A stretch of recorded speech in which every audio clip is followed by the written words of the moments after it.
All right, episode 209, The American Dream. Doing a more chilled, laid-back porch episode. Again, because we're just going to be talking off the dome about what the American Dream is, what it means to us, our thoughts on it. Are you an American dreamer, Jared? Do you believe in the American Dream? I guess so, yeah, probably. Yeah, sure. I think believing in the American Dream is one of those things where it's like, it doesn't hurt you to not believe in it. Exactly. You know? Right? I'd be foolish not to. Right. Yeah. I mean, maybe I'd also. Well, you ready to start this? Yeah, let's do it. All right. Put on the Untranslatable Dream song, a.k.a. that intro, baby. Whoa. Had me on the edge of my seat there, Jared.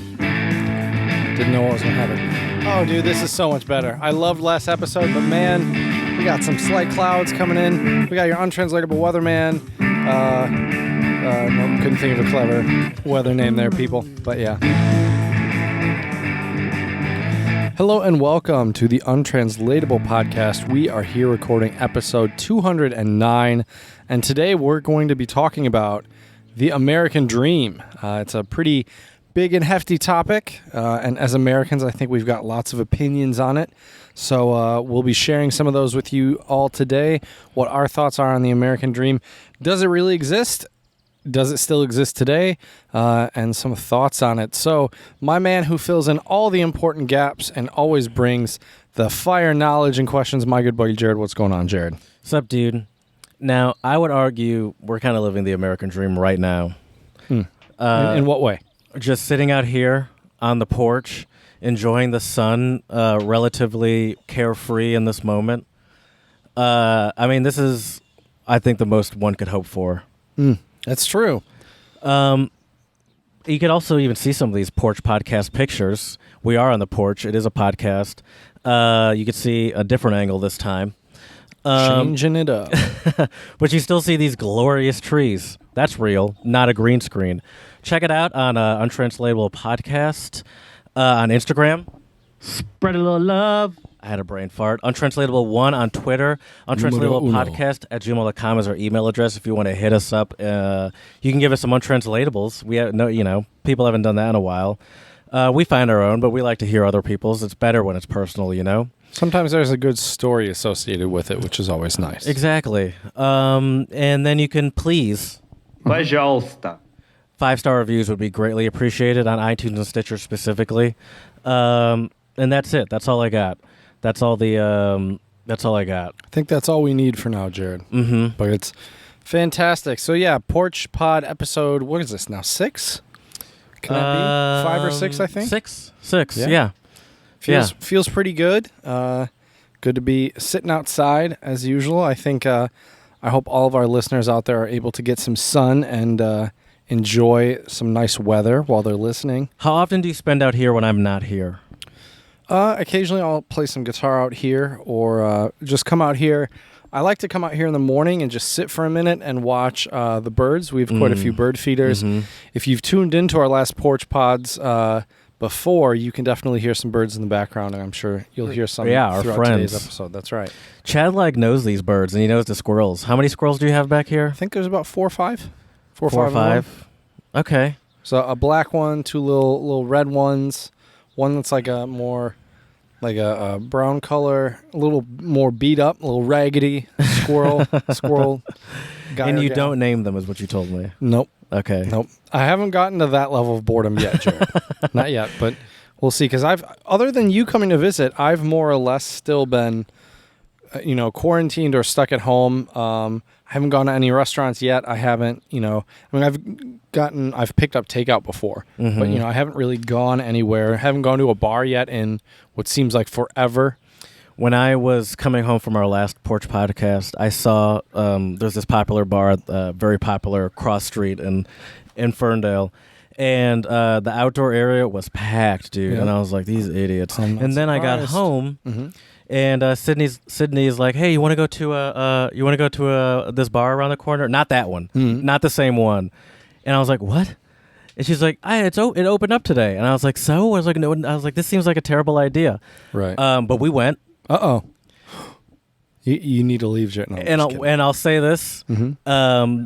I probably ruined the experience because I was kind of uncomfortable about the whole thing. But as far as like socially distancing and stuff goes, there's nothing for me to be concerned about. Once again, this was a week ago, and I'm still Right. so. But anyway, they had like a little outdoor area, and this is not a popular place by any means. Mm-hmm. And they had this little square, maybe like a 4-foot square around each table, and the table was in the middle of it. Okay. So maybe you're like 6 to 8 feet away from everyone. Okay. And then they had like these direct like lanes to get to the outdoor. They had like an outdoor area where you could order. Right. And you're like, the socially distanced and all that stuff. I tell you what, I hate to be that guy and be super negative or anything, but there is no way I'm not going back to restaurants for a while. I'm not. I don't. Oh no. Sitting indoors, even at a bar. I think outside, if it's not crowded, maybe. But I'm still a little apprehensive about it. I am too, and that's what I'm telling you. I do feel like I ruined the experience slightly, just out of my anxiety of being. I was how did your partner find it? She was pretty calm. Okay. She is the one that actually got the beers. I got the table, and she went and got the beers because you have to have a mask to get the beers, but obviously not to sit down. So it kind of only makes sense for if there's two of us, it makes sense for only one of us to go. But anyway, she was chill. She was chill about it. I think I was just every time someone was getting up and walking somewhere, like I was just hyper aware of where people were walking. It's like, what? Make sure you're right. Yeah, keep your 6 distance. feet away. Yeah. But other than that, I guess it was fine. I maybe I would go back. Maybe. I don't know. But it does feel just careless. It does feel foolish, even though it does seem pretty harmless in theory. It's like, but why would I even put myself in any sort of risk like this? Because we're still in a pandemic, and we're seeing these states that didn't have that strong of lockdown measures and are opening up now. Yep. And those are the states that we're seeing in the news now spiking. Mm-hmm. And it's like we all logically know, a lot of us logically know that this is still here. Yep. And cases will continue to go up regardless. But people are, I think, I kind of get in the sense that people are like afraid too. It's weird. I think people like of their business is what I mean. Right. I get the economic concerns 100%. But I think there are a lot of people that, like a lot of Americans who it just seems like they just were like, all right, I'm sick and done with this virus crap. I'm just going to live my life normally.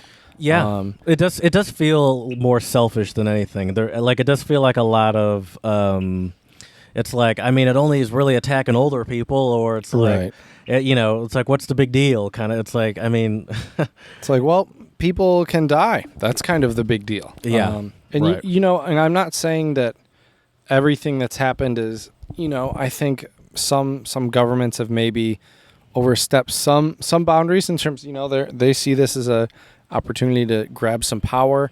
But I think overall, a lot of politicians out there are trying to help people if they're not motivated by money and reopening the economy in that regard. Yeah. I've wanted to do, I've been thinking about how to do an episode about politics without just talking, to me, it's always interesting how, has this always been the case, or is this new, that now everything, Jesus, that bird sounded like a, like a car alarm was about to go off. Right. Is this because... It's over there. Oh, is it? Oh, whoa, it's a big raven. Really? Where? You don't see that big black... Oh, yeah, I see it flying away raven. now.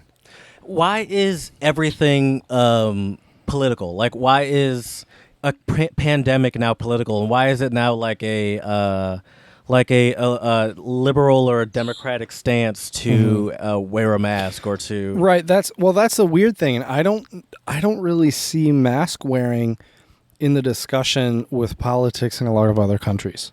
I mean, a lot of, especially a lot of Asian countries in Europe, like Czech Republic, they all masked up for a couple months. And now things are looking pretty decent over there, actually. Yeah. I have friends over there that I'm in contact with, and seems like things are getting a lot better in Europe in general. Well, that's not Czech, but yeah. But my buddy but David. I was thinking of yeah. But I think just this idea of masks and freedom, I find a little ridiculous, because it's not about your infringing on your freedoms or your rights. It's about protecting other people. Right. That's what it's always been about. And I just don't understand. I guess what I've kind of noticed that has happened a lot throughout the last 4 or 5 years is just how politicized things are, but how people automatically will take it to a political place, which then in turn means it's like a personal attack. Right. Which it's like, no, this is like, I've had some people who also use the argument against masks, saying, well, how is a mask going to filter through a virus if these doctors are wearing all this stuff and they can still get sick? It's like, well, first of all, doctors have much higher exposure, higher viral loads, unless you are in contact with somebody who, has whatever illness that is contagious. But if a lot of Asian countries, they mask up, no questions asked. And they'll wear a mask too, if they're not feeling well. But they're communist, That's a lot of the Americans. It's right. Like, they give in to their government. Not here. That's My right. government doesn't tell me what to do. Or it's like it's more of a. I mean, I'm not gonna say it's more of a recommendation because states are mandating it. Right. But it's like and so are shops too, and I think shops have the right to. But most logical politicians are just listening to what the doctors are telling them. Right. And like, it's not like the politician is. Yeah, the politician makes the final decision, but any logical politician should be listening to what like the doctors that are 100% should be listening to. So it's like, why is this even a political thing? They're like, this is so it's like the doctors or the governor or whatever is like, the doctor's telling me that if we don't wear the mask, it's going to keep spreading and it's not getting better. So I mean, I'm not the doctor. Right. And do they do this when they go to like their personal doctors and they give them recommendations on how to improve their life? Are they like, don't tell me what to do? That's a good question. I mean, some people probably wouldn't. Some people are too. That's a good point. You get stuck in your ways, and no kidding. I will say this though, I've been really surprised just to see how different countries have responded to this whole situation, and I'm not. This is one thing where I'm not proud to say I'm American. There are some things where I'm very proud to say, yeah, I'm American. We have some great music, some great movies. We have some great, a lot of great people in academia, a lot of great, institutions, but great tourist attractions. Yeah, all sorts of great stuff. But then at the same time, you have, stuff like this where people, people have been attacked because of masks. Yeah, and it's ridiculous. Yeah, it's crazy. Well, we talked about that in New York in that like food shop or whatever, where someone was asking her to wear a mask. She's like, I don't need a mask, and she like ran up and coughed in the person's face. Yeah, that's just so disgraceful. And I mean, we talked about it with the Karens. It's like it really brings out a whole genre of Karens, like these masked Karens that are like that one Costco dude that was weeks ago. Oh, that was so cringeworthy. And he's like, I have 3,000 Facebook or Reddit followers or whatever. And he's like, I'm going to tell. He's like, no, but everyone else is here wearing a mask, so by that logic, I should be fine. Right. And it's like it's ridiculous. And his like significant other of some sort was there with her mask on, looking embarrassed. Oh, that's something we didn't talk about when we talked about Karens. Was that? Can you imagine being married or related to a Karen? Yeah, but I bet you they have to know who they're married to at this point. Right. At the same time, I would be willing to bet you everybody has some sort of Karen-esque person probably in their family to some degree. I wonder. Yeah, I guess so. But I wonder if these people are either just like either they really get like stepped on in the relationship, or they encourage it. They're like, no, you were right. Those people need to listen to you. Like, there's so many different angles it can go.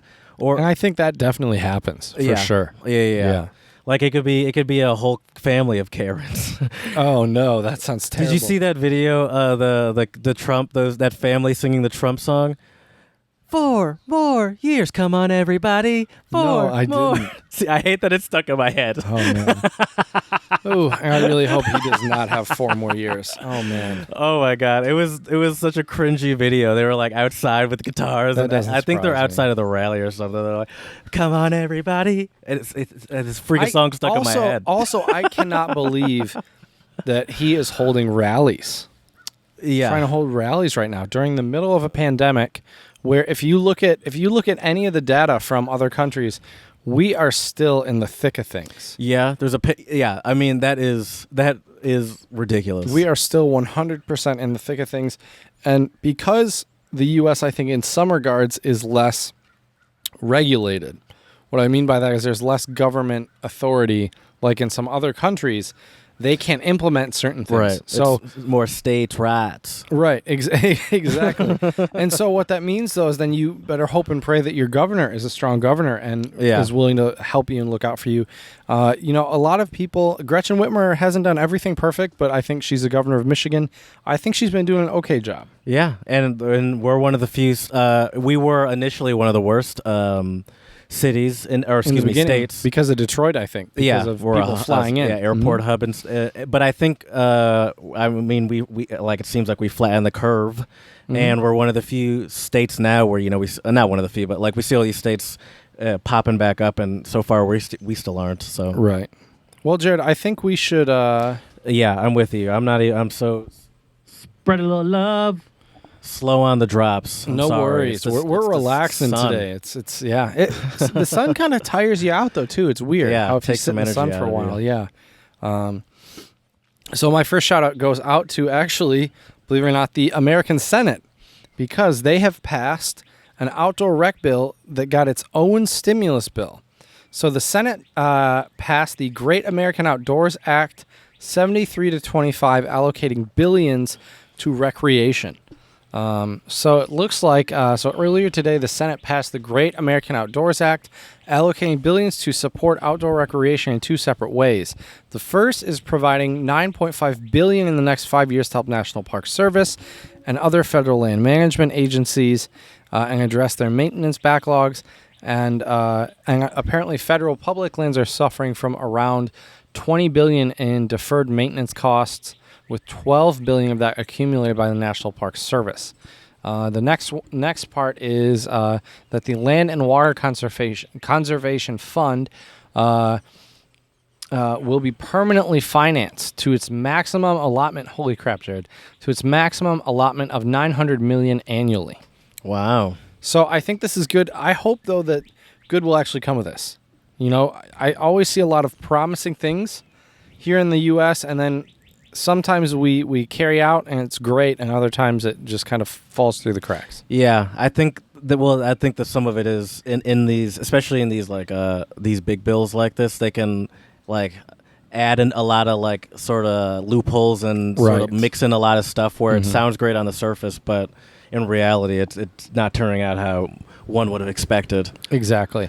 All right, I got one more shout out, and this is kind of a wild story, Jared. Okay. A librarian has been using drones to deliver books to kids stuck at home due to coronavirus. Wow. So I think this is something. This is pretty crazy. It's pretty awesome. So Kelly Pasek, a school librarian in Virginia, came up with a creative way to make sure that kids in her community still have books to keep them occupied. She's delivering them by drone. I think that's super awesome. So she works for the Montgomery County Public Schools, and when remote learning began due to coronavirus, it became difficult for her to make these connections with the students and getting their books. How I was going to keep that connection with my students without actually being in the same physical space with them, she asked herself. And clearly she found the solution. I think it's so crazy, the idea of, sending kids their library books via drone. But yeah. I think it could become a modern thing at some point with deliveries and stuff. Yeah, there's been a lot of threats from Amazon that they'd be, not threats, that's a weird way to put it. I don't even want to say promising, because I don't know if I really want drones to be delivering stuff for me, but there has been a lot of talk, let's put it that way, about Amazon developing a drone service and stuff like that. I don't know. I just don't like the idea of it becoming popularized right now, just because I imagine the noise pollution from all of those things flying around. A lot of them and most of them aren't quiet, and if these low flying things are flying all over the place, and you can never do it in a place like DC probably, or maybe New York City. I feel like they wouldn't allow it in some places just right off the bat. Right, you could. It's just not feasible. Right, it's not possible. That's true. But our library has just reopened back up, and they're doing curbside pickup. Yeah, that's what our library is doing as well. Yeah, I like the library. I try my hardest to support the library. I have a library card. I do too. That's a good shout out. Thank you, Chad. Mhm. You ready for some untranslatables? You better believe it. All right, let's do it. I was born ready. So untranslatables are phrases, axioms, adverbs, words that cannot be easily translated into the English language. So we are here to do that for you. That is the billion-dollar service we provide to all of you out there listening. So I'm going to get us started today, Jared. Okay. With another Bulgarian one. I did a Bulgarian one last episode, and I really like these. They're interesting. And I can practice reading my Cyrillic. Even though I'm not sure if or when I'll be going to Russia at some point, I do still want to learn the language. They use the exact same Cyrillic? Yeah. And apply it so. to a different language? Yeah. Interesting. I think Bulgarian is similar to Russian in some ways. Sure. Anyways, here we go. This is Gladna mechka horone igraye, which means a hungry bear doesn't dance. Is it like don't anger someone that's hungry? Like don't... or That's not a bad guess, but no. But it's like don't... but it's like... Is it... Like it's not like... Not don't poke the bear, but... No. Hungry bear doesn't dance. You can't expect a lot from me if I'm hungry. Yeah, okay, you're getting warmer. You can't expect a lot from me if I'm tired. It's more just treat your guests in a very hospitable way, and they're more likely to do nice things as well. Oh, okay. You know, because like if you... And this actually comes from, I guess, back in the days in Bulgaria, a lot of people had... Bear issues? Bear trainers. Oh, okay. And their bears wouldn't do tricks if they weren't well fed. That's kind of sad. Yeah, it is. But, you know, you got to give your bear some food to make them dance. Sure, yeah. Makes sense. Why do you think I give you granola bars and jalapeno chips when you come over here? That's how this podcasting is top notch. Exactly, You don't want me over here cranky. That's true. My first one is Malay, and what I like about this is that I think it has aspects of a lot of language in it. And some of it is English, some of it is Chinese, and there are various other languages in there too. Oh, cool! But this is Kan Chang Spider. You're a tight long spider. A tight long spider. Is it like you are very resourceful? No. When I told you I went to a bar last week. And even though we were sitting outside and it seemed safe, I was still a tight, long spider. Oh, to be like uptight or nervous or anxious? There you go. Yes, that's exactly what it is. Nice. Yeah. Very nice. Oh, and then it's so funny. I probably should have used this on the last episode because I wrote in parentheses, just like a Karen. Oh, you totally should have. That's funny. All right, Jared, my last one for you is Danish. And it is Forfanden Farskopa, which means woke up before the devil puts his shoes on. Oh, like at the crack of dawn. Hit that ham horn, as my early dude. as possible. Yeah, just getting up very early. Yeah. In the morning. Yeah, woke up before the devil puts his shoes on. Yeah. When's the earliest you tend to wake up? I'm actually surprised that you are up at this hour, because I feel like in Czech Republic or in China, like you'd sleep in or be asleep at like 11 sometimes. Sometimes, yeah. But you're pretty quick to wake up. I wake here. up around 7:30. Damn. That's just when I naturally wake up now. It's really weird. Wow. It's really, really weird. That's actually tends to be when I naturally wake up, but it's on the weekend. But then during the week, I feel like I naturally wake up at like 8 for some reason. Okay. Yeah. I usually get up at 7:30. Okay. Yeah, not sure why. Yeah, I used to be more of a night owl. Yeah. I still stay up usually till about 11 or midnight. That's not bad though. But yeah. Yeah. Yep. My next untranslatable, is it my turn? Yeah. Okay. It's Greenlandic, and this is a doozy. I'm gonna be honest with you. Tingasingga Japat. He almost flew away. He almost flew away. Now imagine more of an explanation. He almost flew away. Tingasabaka, explanation. Is that to be like surprised? There you go. I kind of gave it to you. Nice. Yeah. Nice. That's a good one. Well, Jared, some people might be surprised about the idea of the American dream, which I think means many different things to many different people. And we can't talk about all those people, but we can talk about what it means to us. Yeah. So tell me, Jared, when you hear the term American dream, what comes to your mind? What is the American dream to you? Having a place to live. a comfortable place to live. Being able to go to like go outside and operate in the world like without fear, I would say is part of it. Without fear of like of just attack from anyone, I guess. I would say well, I'll tell you what I'm not going to say what it means to me is not necessarily. I'm not going to say this is necessarily how I feel. Okay. But this is when I hear it. This is what I think of the American dream. If I were to, I would say that there's you're close with your family, whether that be actual blood family or friends or whatever. And like family is a very important aspect of the American dream, I feel like. Mm-hmm. And you're white. Okay. No, that last one was kind of a joke and kind of serious. Yeah, that one. Yeah, I think there is this idea of this American dream as being this white person, white picket fence, minivan, 2-bedroom house with your wife and your 2 kids and your dog. Yep. Mm-hmm. Yeah. And you live in a cul-de-sac. Yep. And I'm willing to argue, Jared, I don't think that's the American dream. I think that's what a lot of people think of. Right. But I think at the end of the day, I think the grand scheme of things, the American dream is about 2 things to me. Money and success. Yes. Because I think because if you look at people who say, it's almost like the American dream is this kind of lofty thing that only some people achieve. Right. Yeah. And it's like, they achieved the American dream. Usually it's some story about, they worked really hard. They came from nothing. Look at you living the American dream. Exactly. You pull up in a Corvette. Right. Oh yeah. No, that I think is. I think what I told you is how people like to sort of.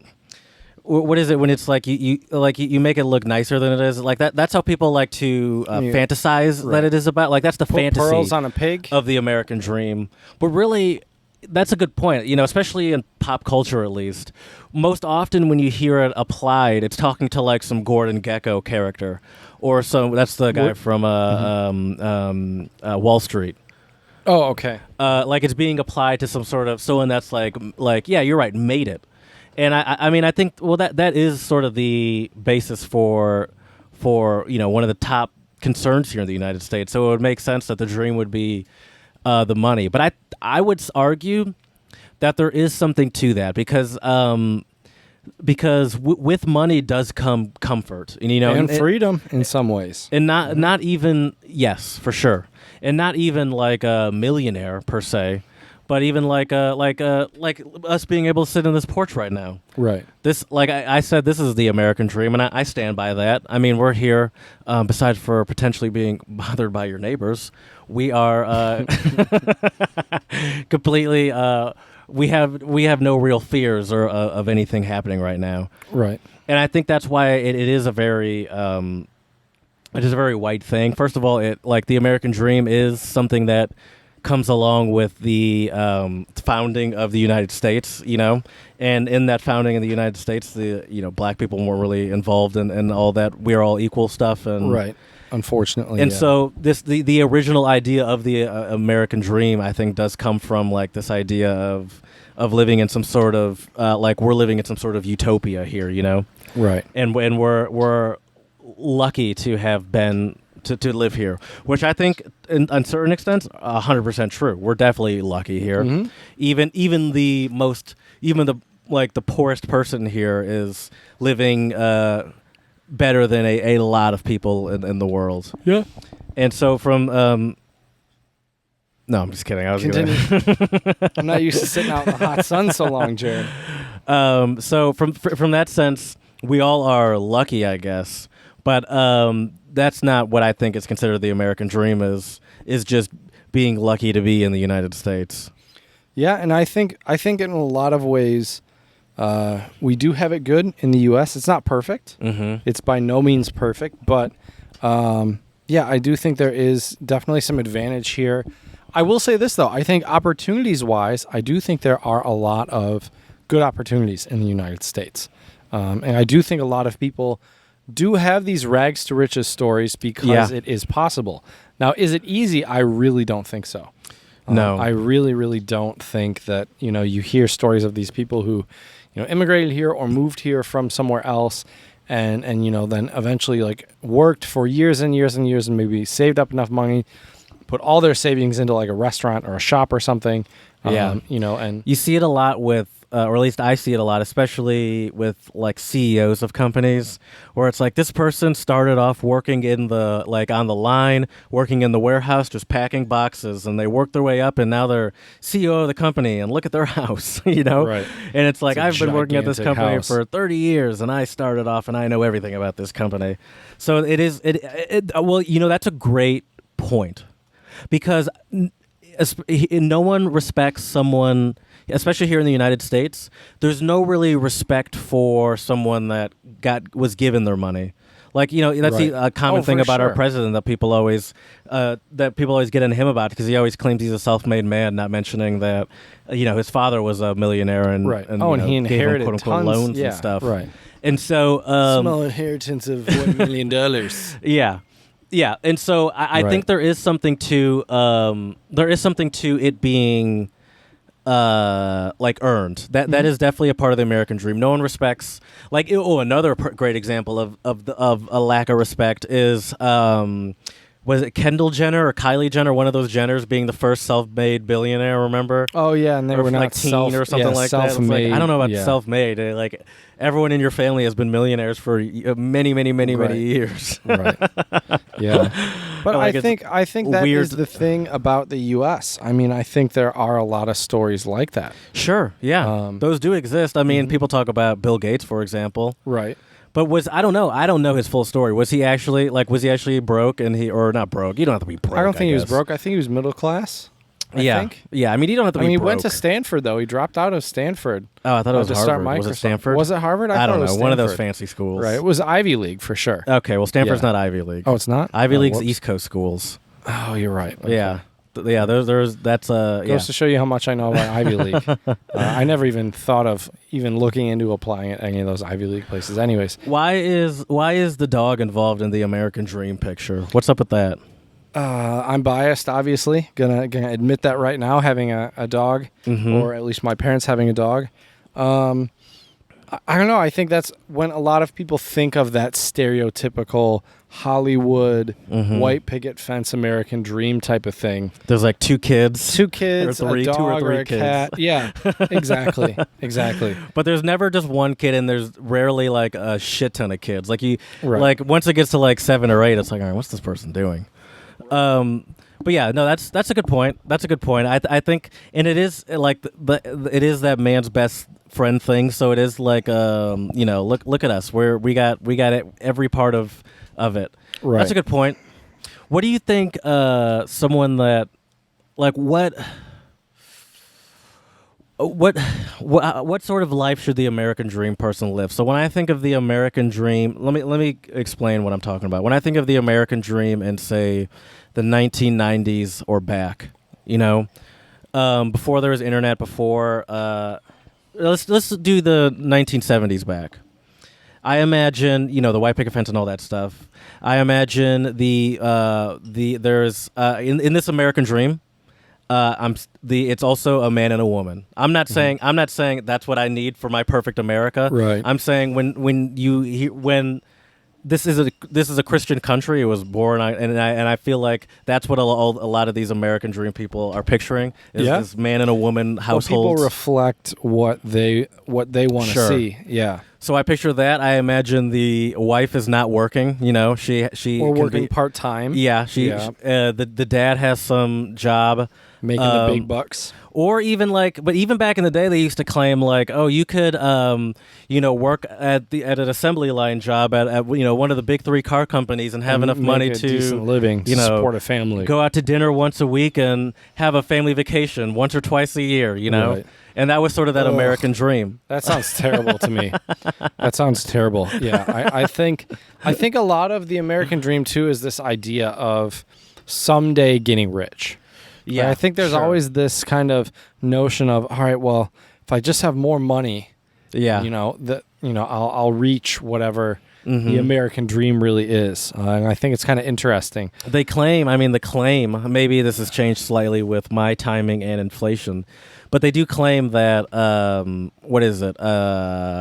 It's like $70,000-ish is like the optimal amount of money. And then after that, it really doesn't make you any happier. Have you heard that before? Yeah, I'm not sure what the numbers are. But I think it was in somewhere in the 70s, where it's like at that point, you have enough to support yourself and you can live comfortably, and it's not really going to make you any happier. Now, that's true, I guess, but I guess it would be, what are we talking about here? That's how much you make a year? Are we factoring in debt and stuff like that? There are a lot of aspects to that. Costs for your house, cost of living. Exactly. See, that's the other thing. The standard of life you have as well. You know, if you drive a jalopy car that, like mine, that, you know, I haven't put... There's bees living in it. Bees in the trap. Bees in the trap. My computer's getting super hot. I feel like it needs to be more shady. It's okay. It's okay. It's still mine's going. All right. It's okay. Okay. But yeah, I don't know. I think I agree with you though. I think that the idea of comfort, obviously, finance has a huge role in it. You know, if you don't have money to afford a decent place, and obviously there is something to being able to, have your own place and all that stuff. Like, that is definitely a comfort. I think another big aspect too, Jared, about the American dream is the idea of doing what you want, when you want, and how you want to do it. For example, the idea of, I think most Americans would envision themselves having a car. I know I do. Yeah. If I like think of my American dream-esque thing in my head, I definitely picture a car. Me too. Because there's just no way, I don't think you can really live unless you live a populated city. There's no way you can live without a car. Do you think a gun is involved in the American dream? Scandalous viewpoint here, Jared, but not in mine. But I think a lot of people. I think a lot of people, But I think once again, this goes back to the freedom. Exactly, goes back to the freedom. It's not even about whether I need the gun or not. It's that you can't stop me from having it. Right. And you know what? If you want to go to the shooting range and shoot your gun once in a while, I have no problem with that. But I think, and that's a whole nother can of worms for another podcast probably, but I think we do need to have better support and better ways to make sure that people who are physically or mentally ill are not getting their hands on weapons. Sure. Yeah. I mean, who are not fit to use them. The obvious analogy that's often used is needing a license to drive a car. Right. And we have to go take a test. We have to prove to a instructor that we can parallel park. We know how to do it. Yeah. Right. Exactly. And but for a gun, it's like you just have to you obviously have to get a license, but it's just like the end of it is like, are you a criminal? Okay. You know two foods though I need to have in my American dream, Jared. What's that? Bacon and donuts. I think two of the most American foods ever. Super unhealthy, but super delicious. Absolutely love bacon. And donuts. I don't eat a lot of donuts. But I do eat a good amount of bacon. I would say in mine there would be steak involved for some reason. That's a good call. No one really does steak. Well, not no one, but a lot of countries don't really do steak like we do. Not the same way. Yeah, absolutely. But part of that, I think part of the reason why countries don't do steak like we do is because I think another part of that American dream is excess. Oh, okay. What do you mean? Give me some more info. Being able, being able to free refills. Yep. Like even supersizing, that is sort of there is something to we have a very big food culture here, and I think a big part of our food we're culture kind of wasteful too, unfortunately, because we have excess amount of food. Yeah, so I think part of this American dream, and maybe not. I'm just not picturing someone just stuffing their face every night, but I think part of the American dream is having that American dinner every night where you have mashed potatoes, some fried chicken, corn, a big piece of pork or chicken, or you green just beans. You're making me hungry, Jared. You just have this giant, large plate of food is like when I think American dream, and if it were to be a restaurant, I would think Cracker Barrel. Oh, for sure, or a Texas Roadhouse. Exactly. Yeah, it's and these places really sell mostly on excess. Right. And for the listeners out there who aren't American and have never visited a Cracker Barrel, it's like your grandma's dining room. Right. Times. Exactly. And it's all home style American style dishes. Yes. It's very old school. It's biscuits and gravy. There's no fanciness to it. Right, fried chicken and Yep. steak. Mm-hmm. Yeah, but I would agree with you. I think in the States we do a really good job with steak. I think some of it too is because of the amount of land we have. We have a lot of farms, a lot of we can grow and raise and herd a lot of cattle for steak. Interesting. Is that an issue? Is that so? Do they not eat as much steak in maybe like European countries? It's more expensive, I think, isn't Okay, it? because I know like steak, there aren't really many places where they just sell you like there's You have usually to some go other, to a legit steak house. there's usually some yeah. like other sort of cut of beef than like steak. Right. Like I think I've seen steak in maybe like some French countries like France or Belgium. Okay. But then it's like super raw, and then it's like it's Okay. But yeah, you don't see just like a big T-bone steak really that often in Europe, at least. No, not usually. I think, And some that's kind of places normal do it. here, right? Like you Yeah. could find that at a diner. Well, I think you're 100% right about the excess. I mean, I hate to say this and be this guy because I'm not in the best of shape either. But I do think there's just so many overweight Americans. And I think a lot of it does have to do with this American dream idea of excess. Yeah. And also just eating whatever the hell you want. I know so many people, they drink way too much pop or soda, as everyone else who's not cool says, like Yeah. you, Jared. I had a boss here in Michigan at an old job I had back in the day, and he was pretty high up in the company, and he had a cupboard in his office that was really consistently stacked with at least 2 12-packs of Diet Coke. And that was what he drank as like his morning. People drink morning coffee. Right. That he was would his crack a morning Diet coffee. Coke. Okay. He would just drink them all day long, and you could see it in his face. Like he was like his red, like very red in his face, and he was like in his early 40s. How heavy was he? He wasn't like it wasn't ridiculous, but he definitely was pudgy. Right. He was. I think there are a lot of Americans. He who clearly are kinda, didn't work out. Let's right, put it that way. Right. Yeah, but He wasn't like a stereotype.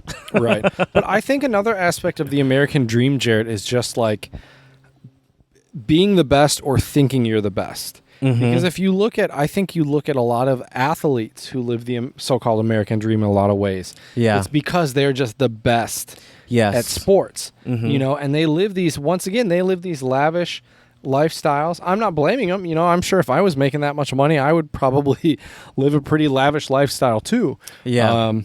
But I think that also goes into the excess. Like, how many mansions do you need? How many cars do you really need? Well, I think part of the American dream, the part that they don't like to talk about is the lifestyle creep. Are you familiar with lifestyle creep? Is that when you have like a certain lifestyle and then when you stop making the amount of money you have, but you still try to maintain that lifestyle? A little bit. Lifestyle creep is more like when you are, so say you're making a certain amount of money and you are accustomed to that lifestyle, and you get a promotion, and so when you get a promotion you buy a new car, for example. Okay. And now you are making more money, but your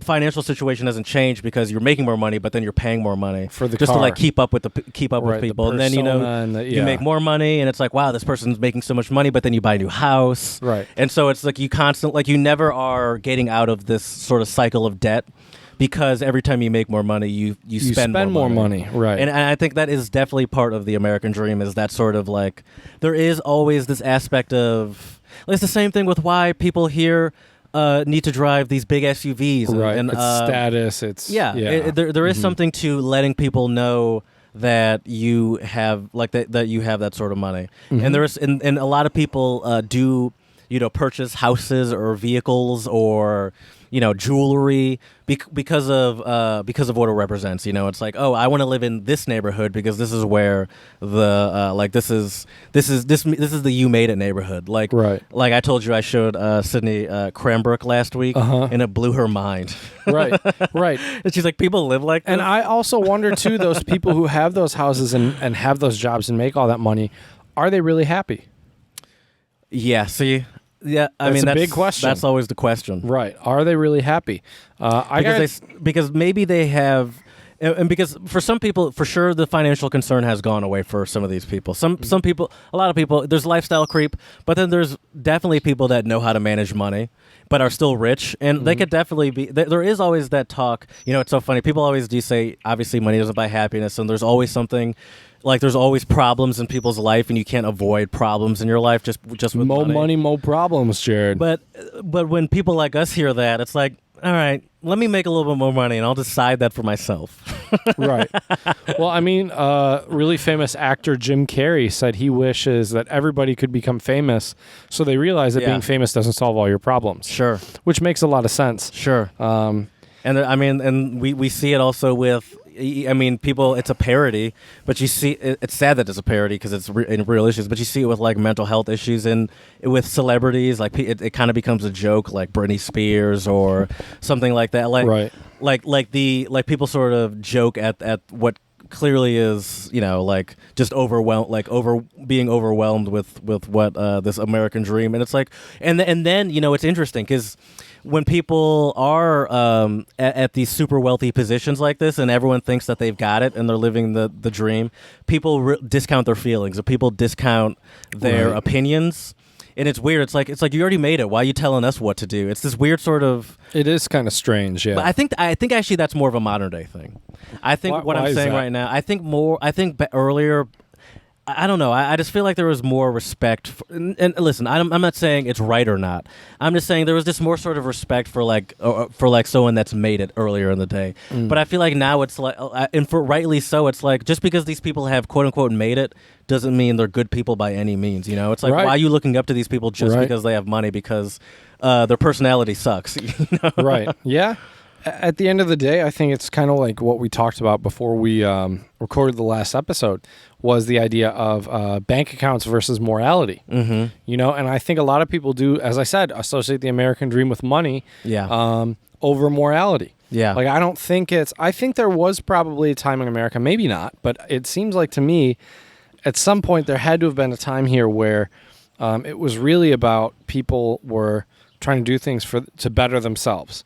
Whereas I think, obviously, there have always been greedy people out there, but it just seems like nowadays it's so easy to, I don't know, just these people can get rich and famous so quickly. Yeah. But like that's you the said, thing. they're not a good person. That's the thing. Like, no one respects the wealth of a YouTube star. Right. Because it doesn't feel like they earned it, Right. They didn't get their hands dirty. Even though they did. I mean, they did so much behind the. You have the to act. You have to be constantly, even though it doesn't, like, people might not respect it. Right. But it's like you do still have to be really active on social media and active filming and editing and know how to edit. It's work. Like, it is legitimate work, even though it is ridiculous, and you see, like, stuff that's pretty embarrassing. But it's not viewed. Definitely but it's not viewed as the same. Yeah, as like if you're a successful businessman or something. Yeah, exactly. And it's even similarly with, and it's similar with athletes and musicians too. But I think that one's a little weird because athletes definitely, and musicians too, a lot of them at least. It's like, well, that still is talent. Where it's like that is raw talent to be a professional athlete or a performer. To be and it's so weird to me that people will discount those people, saying like, "Oh, shut up, you're just an athlete," when it's like, you watch the games probably. Yeah, it's like you don't like it because they don't agree. You don't agree with them, and you like watching them. That's why it bothers you. Right. It's like you don't want to have to think about the fact that they completely disagree with how you feel. Right. And so it is weird that then we put them they justify everyone's or like they other people have to decide whether or not you earned your money, and then decide whether or not that makes you worthy to say speak on something or have some sort of opinion or something. The other funny thing is I love it when people say, "Oh, shut up! We pay you to throw a ball or something." It's like, it's like, well, who do you think's paying them? You're the one that's watching them or buying their jerseys or doing whatever. And it's like, and also you're seeing this, for example, on like social media. It's like, don't follow them. Yeah, it's like if you don't want to listen to their opinions. I think some people like to whine and complain. There are musicians I like. Well, I don't necessarily want to listen to their opinions. Right. Oh, for sure. But I like their music. Right. But it's like I've listened to Kanye albums before, and I'm not necessarily interested in his opinion. Right. But so it is weird, but it's like, but that I'm still not saying he doesn't have he shouldn't be saying his opinion. It's like, it's like and that's the thing is people feel like they're like, it's like they're responsible for your success, like just because they bought an album or bought a T-shirt or something. Right. And it's like, no, now because I paid into this somehow 10 years ago when I bought this T-shirt, I can tell you not to talk about this. Exactly. I see that a lot, yeah. Where do you see yourself living in the American dream? Now, no, I'll leave it open-ended. Where do you see yourself living in the American dream? I don't know, man. It really depends on where I end up. Because I think if I don't end up in America... So in your American dream, you're not living in the United States is an option. Yeah. I wouldn't call it my To me, when I say American dream, I would have to be here in the U.S. Sure. I think so, too. Yeah, I would have But to if be you here were in to the say... US. But I would not fault you if you said my American dream. My ideal is to be able to leave and go live somewhere else. Well, here's my ideal. Would be to live and work anywhere where I could make enough money where I can save some. Mm-hmm. Do that for a few years, and then eventually find a place, a house or an apartment or a condo or something. Get a property, ideally here in America, if I could. Actually, I think if I buy a property, it would probably only be in America. I'm not sure where else I would buy one. So I would come back here with some money and hopefully, have a job where I'm making. Obviously, I would like a 6-figure salary, but I work in education, so we'll see how that goes. Yeah. What about you? I would like to live.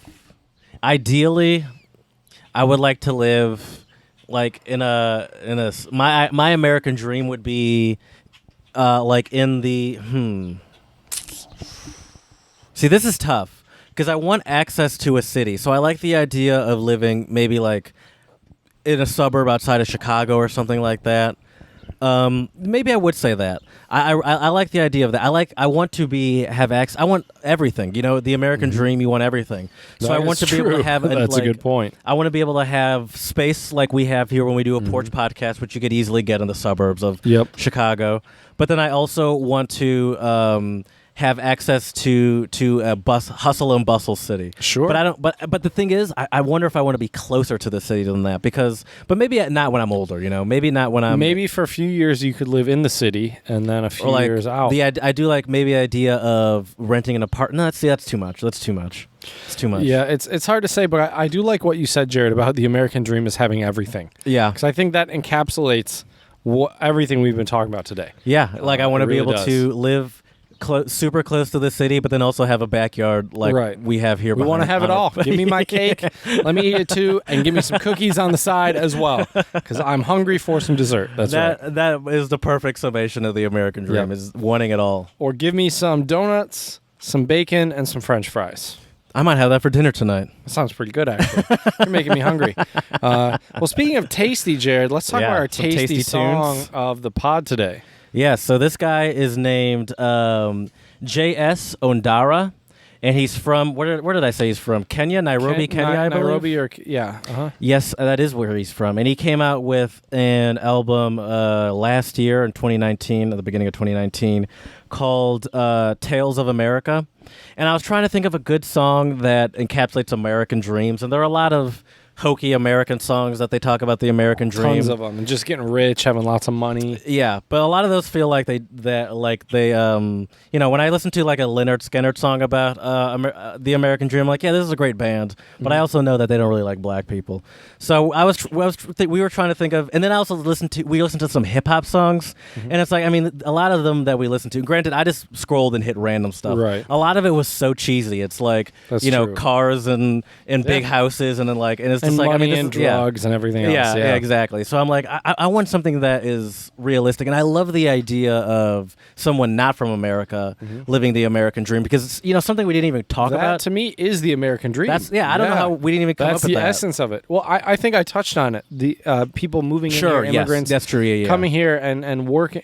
But I think the other thing about the American dream, though, Jared, not that it's a bad thing to work hard. I think it's good and admirable to work hard. Yeah. But I think in America where everybody could live their American dream, I know this sounds cheesy as all hell, Jared, but I think that people shouldn't have to overburden themselves with work to live a comfortable and have a decent standard of living.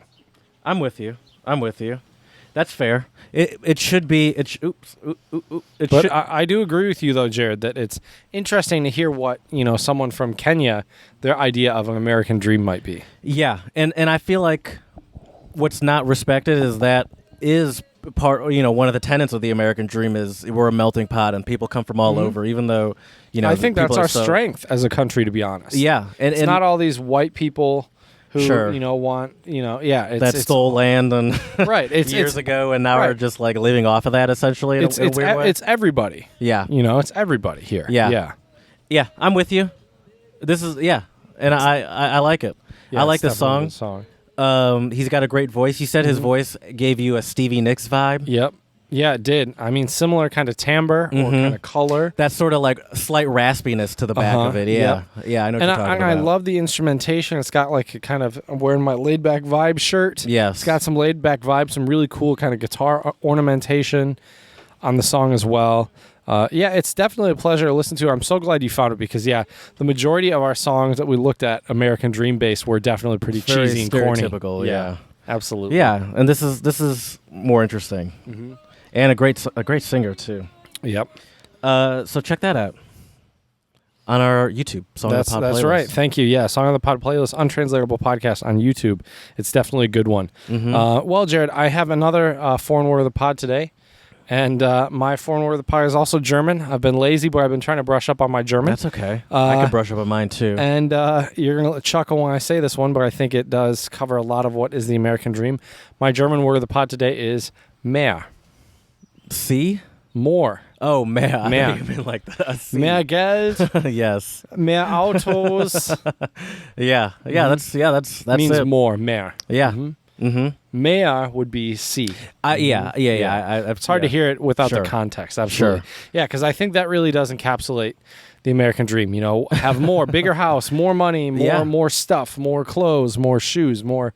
Yeah. So I'm trying to go the opposite way. Get rid of stuff. Well, I think minimalism. We did an episode about minimalism. Yeah. I think minimalism is popular with a lot of people. I really like the idea, kind of similar to minimalism, but it's a little different. Is stoicism.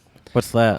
It's comes from belief of philosophers called the Stoics, where you should be I think also detached from a lot of the more possessions you have, the more weighed down and attached you are, and you should be detached and stuff like that. Okay, so it's more of you're psychologically connected versus minimalism is the physical stuff there is clogging your brain, right? But it's the stoicism is more you don't need symbology of you don't need it. It's just stuff you don't symbolism. need. Yeah, right.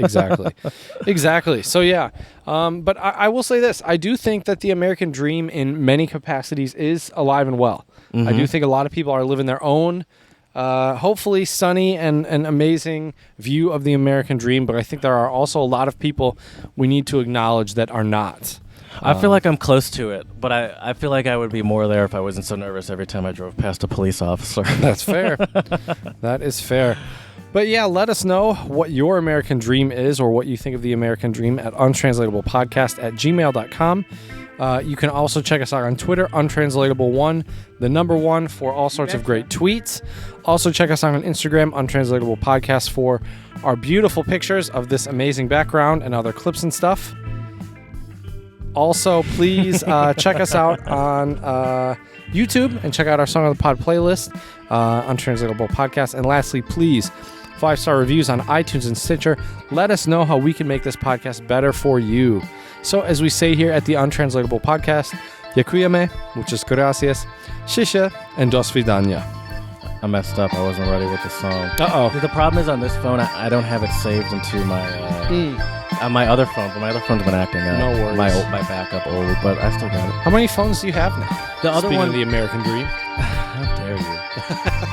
I have too many too. I have transmit tomorrow. I have 3. I have that's